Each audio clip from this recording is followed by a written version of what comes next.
Caution, what you are about to see is considered off-meta, and is intended for entertainment purpose only. Do not attempt without parental supervision. Frosty Hobo 47 is not liable for any bullying that may occur when your team realizes you aren't running a meta loadout.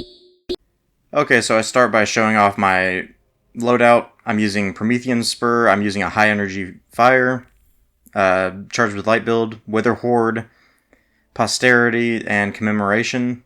Using Bottom Tree Dawnblade for Warlock, because that one has the ability to regain super when you get kills with the super, so I figured, okay, I'm using Prometheus Spur, I might as well, try to make the most out of it.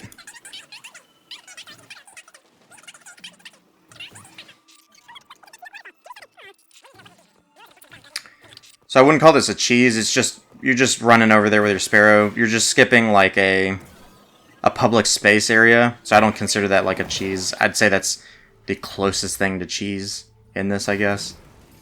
But I still wouldn't consider it. So this room, you gotta be careful. The ledge forward of me, the bottom part that you can go to, there's two champions down there, so most of the time when I play this with people jump over to that ledge that we're shooting the Scion right now. So under me, there's a barrier that will sometimes shoot you, and you can hear the missiles go off in the background. So you gotta be careful when you're jumping over that ledge. This is just a good spot because, like, there's no enemies that spawn. It's a good overlook. Just start dealing with the ads. That's all I do. Use Wither Horde because there's just a ton of enemies.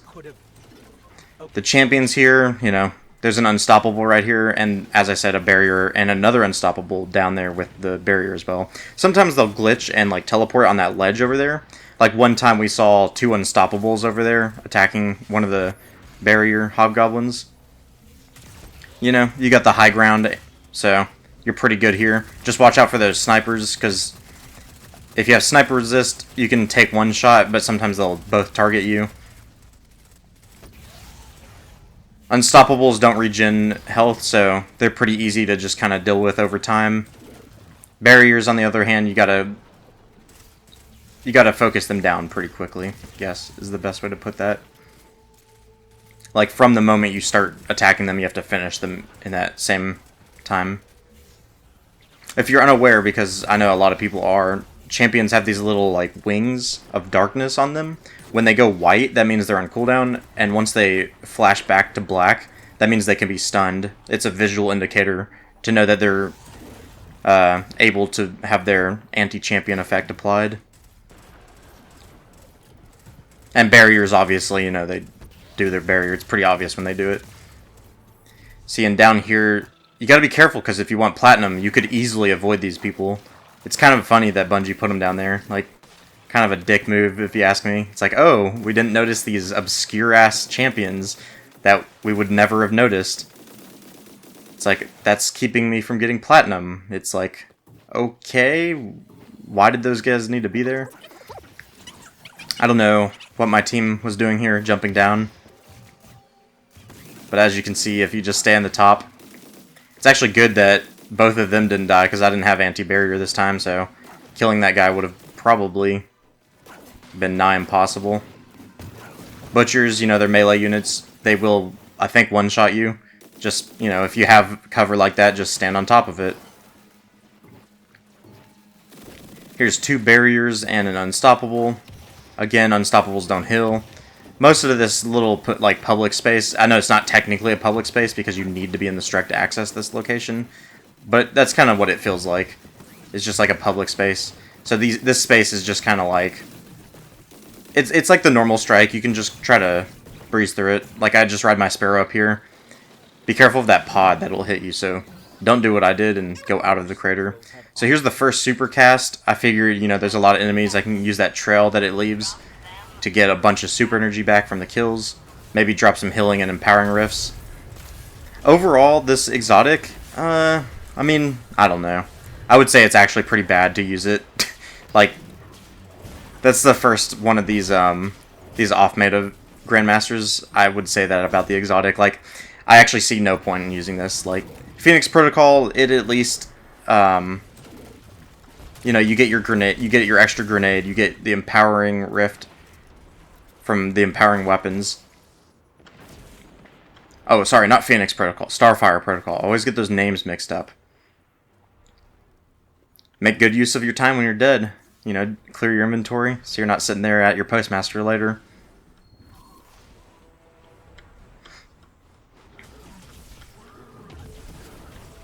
I could have maybe fast-forwarded through this, but I considered this and the next drill part kind of like the same quote-unquote encounter of the strike.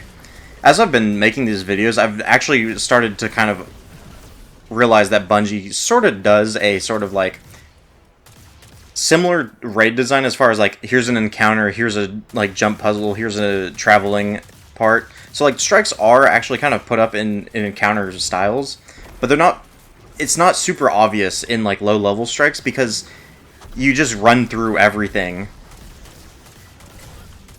because nothing's really a challenge. So like you don't really feel the encounter-ness of the strike, which is kind of sad. You have to go into a GM to feel that. They got stuck stealing from the Vex.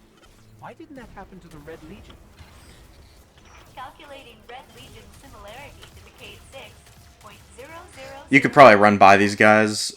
Grounded is not on this one. This season, a lot of the Grandmasters don't have Grounded on, which is pretty interesting.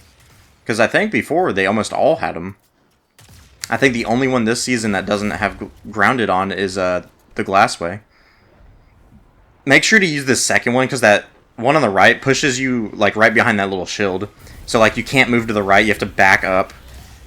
Like you can't turn and walk forward. It's just, it puts you in a weird spot. And this guy will, one boop will kill you because of the burn effect. So you got to be very careful. You got to kite this guy pretty hard. Once you get that finisher, that's an easy kill. Now be careful on those guys because sometimes when you finish them, they count as like a critical hit.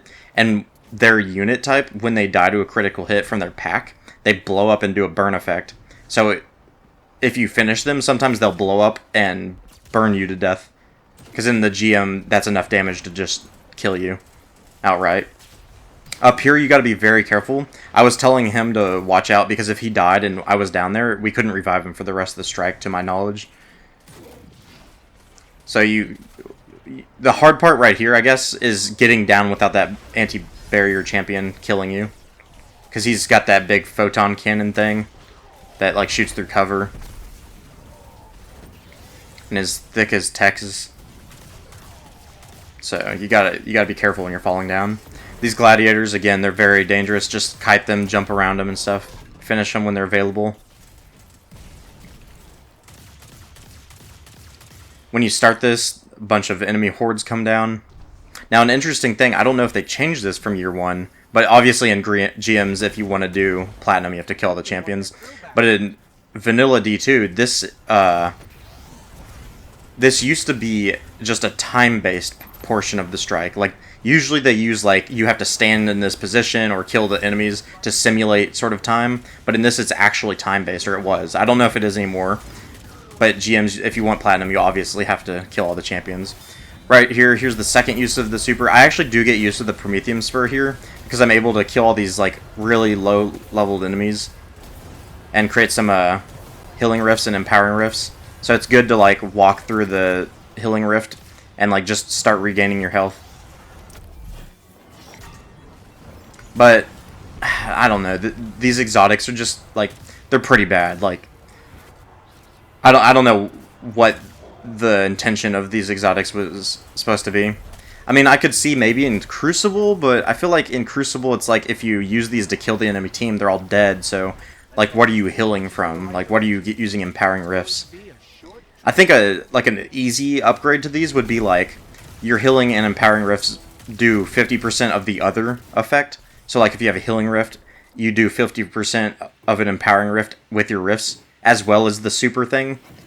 I feel like that would be kind of a fair little middle ground because like, man, these restrict your super. You have to use top tree or bottom tree. You can't use Well of Radiance. Now Well of Radiance, if you could use that, like getting a kill while you're in Well of Radiance triggers a rift. That would actually be really good because you could drop your well, get a bunch of kills, and then you get the Benevolent Dawn whenever your allies go step in those, and it creates this sort of like field of healing that you can move from point to point. Like your teammates can be pushing up while you're sitting on the rift getting snipes on enemies, and then they sort of have like a soft, safe spot to go to. This guy, I'm pretty sure you could run by, but you gotta be careful on this next part. Usually in normal versions of the strike, you'll just like sparrow through this part, but there's actually champions here, so you wanna, you wanna kill them to get platinum, obviously. The drills, they're not really dangerous. All the parts you can actually stand are, like, the drills don't actually affect you. It's only those little white parts that are smooth. So, like, they're not really dangerous. They're more of, like, something that can stop your firing. As you'll see in a moment, my teammate Nova Bombs right there. He Nova Bombed the drill because he wasn't aware it was coming. So, that's probably the worst thing that the drills do.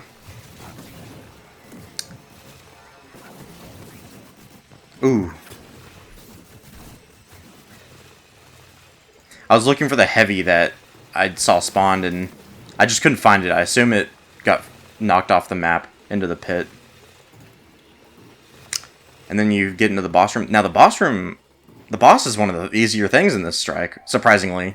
He didn't feel like I was expecting him to be pretty tough, because this first room is actually pretty hard if you don't deal enough damage, because then harpies start spawning, they have arc shields, and you get all these ads to fill up this space, and it gets pretty difficult. But we were able to melt him past his first phase pretty easily. The second phase is pretty easy, you just try to stay off the floor. Now, using this bottom tree Dawnblade, I actually did get quite a bit of use out of the healing passive where you dive down. So as I was saying, you just gotta, watch out for the fire. It goes from the inside to the outside. I just wasn't able to move quick enough to avoid that first one. But as you can see, I can do my in-air sort of fall to start my health regen. It's actually a really good passive, and I think it gets underlooked. Or overlooked, I guess, would be the saying. I would say underlooked or overlooked, just because people just aren't looking for it. Because people just... why would I run this, basically, is the question a lot of people would have. It was pretty interesting using the super. I mean, it's a good damage super, I suppose, but the new Dawn Chorus Exotic would be a lot better than these boots, because it's actually like letting you turn your super into a boss damage super. And the Healing and Empowering Rift, you just don't get them activated enough. Maybe if there's something that, like, you regenerate half your super, I mean, something. Like, the super, or these boots just... They just feel pointless. Like, I can't say anything beyond that. Well, if you like this video, hitting the like button would be greatly appreciated. Yes, friendly ghost. If you like to see content like this, hitting the subscribe button with the bell notification to be notified of future videos I put out would help with that. The captain did. I hope you enjoyed this video. Have a nice day. Switch off.